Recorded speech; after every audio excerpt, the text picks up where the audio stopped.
a matter of self-evaluation. You have to be patient, you have to be understanding, and the power of listening will get you very, very far. Take time to understand what your employees are going through.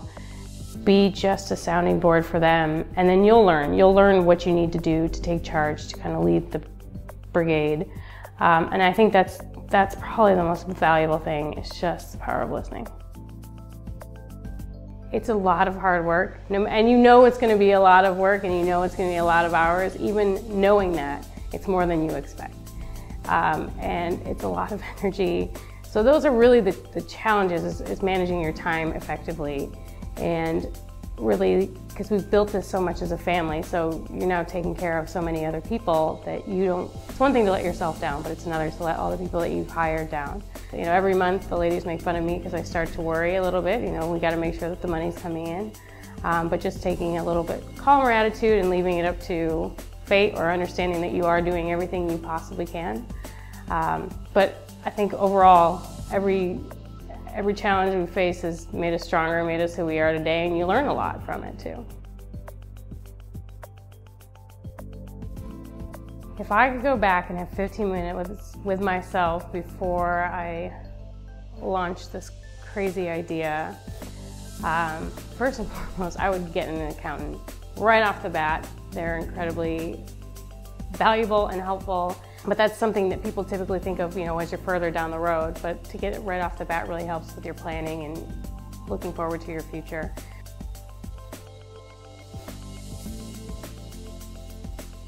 You know, for me, the success of Rebel Nell really comes down to A, being able to support itself, B, really making sure that the women become the strongest human beings that they possibly can, and to see them evolve and become these incredibly independent, strong, confident women. You know, that's kind of how I measure my success now. You want to find that workspace that really you can make your own. That, you know, we've even moved workspaces and moved into a bigger place, and it wasn't necessarily the size, but it was a place where we could become Rebel Nell in. We were trying to fit into a space before this space we made to fit our company and our needs. So I think it's learning about your business, what you really need, and I don't think you should necessarily have to compromise. You need a good workspace. You need to be able to have everything laid out, because it just makes you function and more efficient.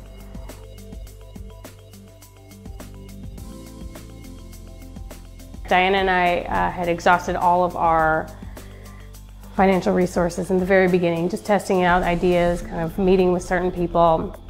And then we decided to do Detroit Soup. That was a big launching pad for us.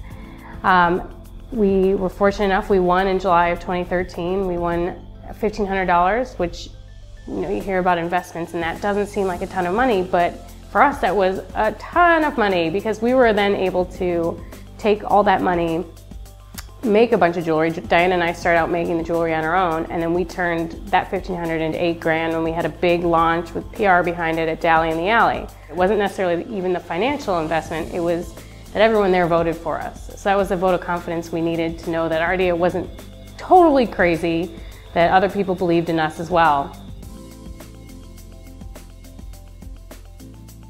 Some of the financial choices we made were more going on gut versus logic. You know, it was only financially smart to hire one woman when we first started, but we fell in love with 3 and just said, we're going to do it. We're just going to try it. And those 3 are still with us, and we've been able to increase their hours and increase their pay, so it's worked out. It really has, but sometimes you just got to take a leap of faith. We have one angel investor, and he has been incredible to us, but for the most part, we are 100% self-sustainable at this point. So it's good to have, you know, that money just there, just in case kind of emergencies, but that's how we've done it so far. Knock on wood.